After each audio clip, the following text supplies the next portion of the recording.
On tour with Rihanna right now. It is incredible.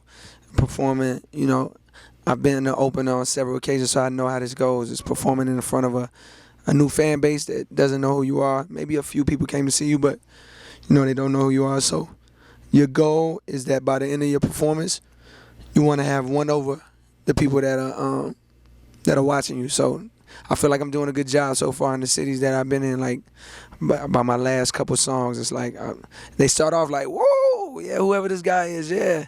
And then like by like the third song, they kind of like, all right, cool, okay. And then right there, we kind of pick them back up. And it's like, oh man, this guy is actually good, whoever he is. So the goal is just to win them over by the end. Playing big arenas like the Staples Center is crazy. I don't know how. Like, thank God I got experience. You know what I'm saying? And I went out and learned a lot about performing from small scale to big scale arenas or whatever and opening up because your focus.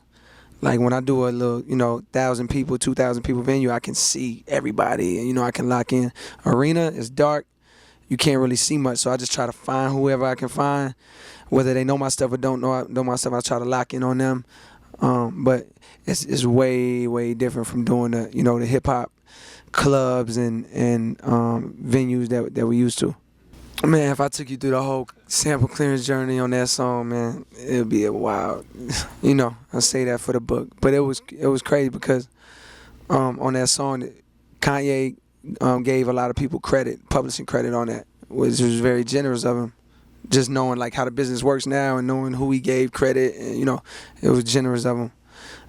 But the downfall was when I had to get it clear, I had to go to every person and get them to clear it. So some were harder than others, some were more difficult, some were very easy and laid back, and then so that was kind of what it was. Some people are hard to find.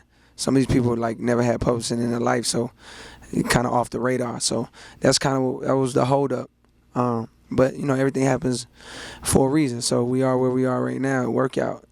Paula Abdul took a minute, but it took a long time to get a response from the person that was in charge of the Paula Abdul sample. Yeah. So, but it wasn't. They're gonna tax you anytime you do something like that. They're definitely gonna tax you. But I think it's well worth the investment. So, thank you, Miss Paula Abdul. I love you. I can't say I've always been a fan of Paula Abdul, but when I was a young kid, I was born in 1985.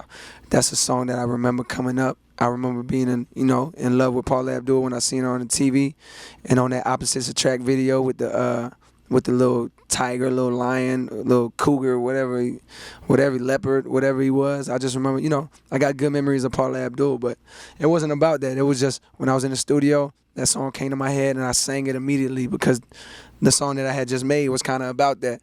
So when it came out, it sounded right. I put it on and it fit. So, there's no limitations. It's music. So don't be surprised that J. Cole is saying a Paula Abdul song. Like it might be what's your boy name?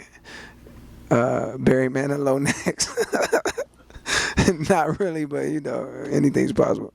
What up, y'all? This is J. Cole, and you are now watching Wrap Up TV. Much love.